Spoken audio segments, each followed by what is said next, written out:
Shalom.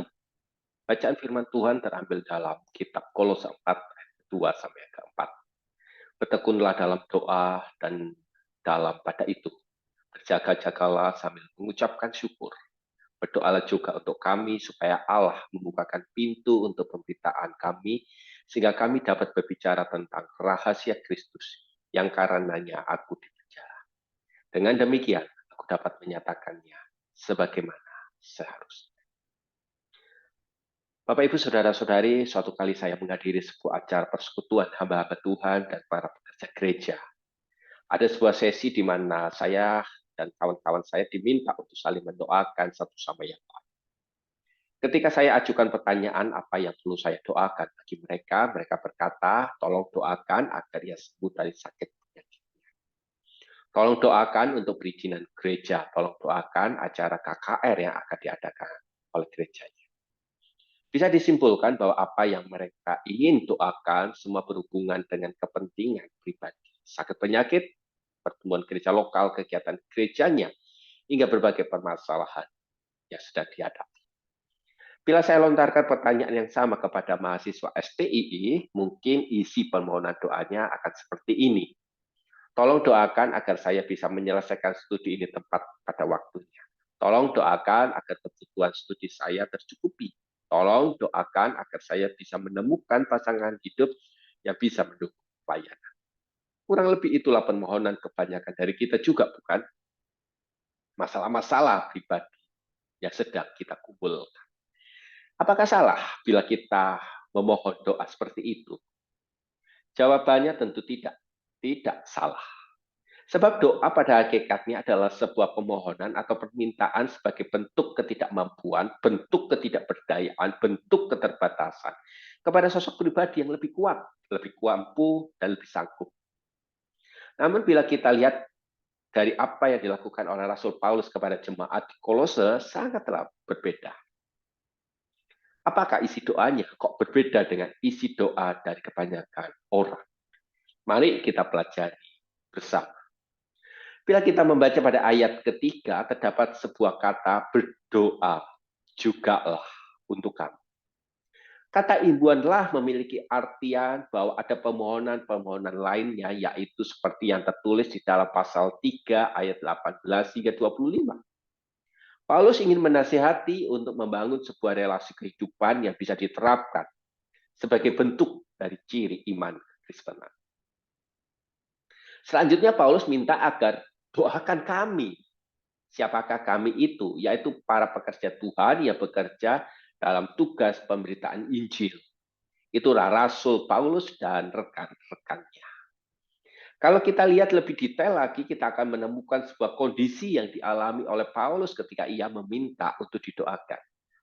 Paulus meminta untuk tidak didoakan agar cepat bebas dari penjara. Pastinya ada kerinduan dan keinginan untuk bebas dari penjara. Paulus juga tidak meminta agar selama dalam penjara kebutuhan hidupnya terpenuhi. Paulus juga tidak merindukan agar ia dibebaskan secara spektakuler seperti yang dialami oleh Petrus dan para rasul-rasul lainnya. Tidak. Lihatlah isi permohonan doa Paulus. Berdoalah jugalah untuk kami, supaya Allah membuka pintu untuk pemberitaan kami, sehingga kami dapat berbicara tentang rahasia Kristus yang karenanya aku dipenjarakan. Kalau saya menggunakan bahasanya saya, maka saya akan berkata demikian. Tolong doakan kami. Biarlah dalam penjara ini yang saya alami saat ini, saya bisa tetap berbicara tentang siapa itu Yesus Kristus bagi mereka yang ada dalam penjara maupun yang ada di luar penjara. Apa yang menjadi rahasia sampai Rasul Paulus bisa berkata demikian? Pada ayat keempat dikatakan, dengan demikian. Demikian apa? Ketika Paulus dalam penjara, dalam kondisi yang tidak mengenakan sekalipun, dalam keadaan yang tidak baik sekalipun, Paulus tetap ingin menyatakan siapa itu Allah sebagai berita yang memerdekakan, di tengah pergumulan yang membelenggu dirinya secara fisik. Seperti apa yang Paulus selalu katakan di dalam kitab 1 Korintus 9 ayat ke-16. Celakalah aku jika aku tidak memberitakan Injil. Oleh sebab itu, dalam melakukan tugas penginjilan, Paulus tahu betul bahwa hanya dengan melalui doalah Paulus mengalami kekuatan dari Allah.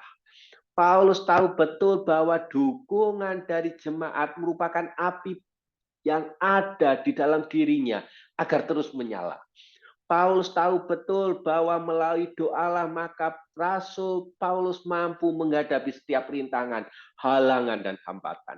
Hanya melalui doalah pengabaran Injil itu terbuka bagi orang yang sedang melakukan pekerjaan Tuhan atau misinya Tuhan. Bukan hanya sekali Paulus berkata demikian. Paulus memohon kepada jemaat untuk mendoakan dirinya. Kepada jemaat di Roma, Roma 15 ayat ke-30. Kepada jemaat di Efesus, Efesus 6 ayat 18 hingga ke-20. Sebuah keteladanan dari sebagai seorang rasul dan hamba Tuhan. Di mana Paulus berada, ada Injil yang hidup dalam diri Paulus. Kemana Paulus pergi melangkah, ada berita Injil yang selalu dibawa oleh Paulus untuk disaksikan, untuk diberitakan. Sama seperti Yesus kemana ia pergi. Ia memberitakan kabar kesukaan. Hingga ketika ia berada di atas kayu salib sekalipun, ia tetap berdoa dan doanya kepada Bapaknya adalah sebuah pengampunan atas dosa-dosa kita. Berapa harganya yang harus Yesus bayar? Ia tetap setia. Ia tidak mengomel karena keadaan, ia tidak menggerutu karena situasi, ia tidak marah karena posisi, tapi ia tetap berada dalam kehendak Tuhan, yaitu datang dan pergi untuk membawa dan menyaksikan berita kerajaan Allah bagi semua.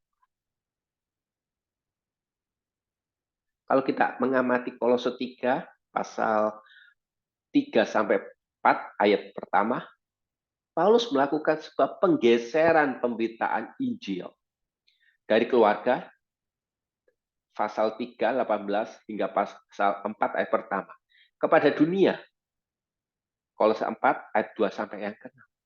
Dia menasihati jemaat untuk memiliki pelayanan yang lebar, membawa berita kebenaran, berbagi kehidupan di luar, yaitu merupakan kesaksian hidup di dalam Injil. Bila kita tarik dalam kehidupan doa kita, apakah isi doa kita ini masih berputar pada masalah jasmania semata? Tapi apakah doa-doa kita berisi kerinduan ya, memikirkan perkara yang jauh dari kebutuhan jasmani semata? Yaitu menghidupi berita Injil itu dalam diri kita masing-masing. Apakah isi doa kita menjadikan kita orang yang materialistik atau egois? Untukku, kepentinganku, kebutuhanku, kesukaanku, gerejaku, pelayananku, keluargaku, kesutuiku, untukku dan untukku. Oleh sebab itu, Paulus berkata, bertekunlah dalam doa dan berjaga-jaga. Bertekunlah dalam bahasa Yunaninya adalah proskartereo yang memiliki arti ketabahan dalam penderitaan, namun tetap semangat. Sedangkan kata berjaga-jaga menggunakan kata Yunaninya gregoreo yang memiliki arti waspada terhadap situasi. Bapak, Ibu, Saudara-saudara, pada saat ini kita diingatkan kembali akan melalui doa-doa kehidupan doa kita kepada Allah. Apakah mata hati kita memandang dan melihat tentang kepentingan dan keperluan dari kerajaan Allah? Dan saat kita berada di dunia ini yang menawarkan materialisme dan keakuan, saatnya kita berjaga-jaga dari pengaruh dunia. Dan biarlah selalu diselaraskan dengan berita kebenaran Injil. Dan berita Injil itulah yang harus kita bawa kemana kita melangkah. Oleh sebab itu, doakan agar kita menjadi orang-orang yang selaras dengan kehendak dan kepentingannya Allah. Membawa berita Injil kemana kita pergi dan berada. Doakan para pekerja garis depan yang secara khusus terpanggil untuk memberitakan kabar sukacita, kabar kemenangan, kabar pembebasan. Doakan para hamba-hamba Tuhan agar hidup dalam ketulusan, dalam berperitaan kabar sukacita di tengah halangan, tantangan, dan rintangan. Doakan para sekolah-sekolah tinggi Alkitab dan teologi yang ada, agar para alumninya adalah pekerja-pekerja Tuhan yang selalu memberitakan berita Injil.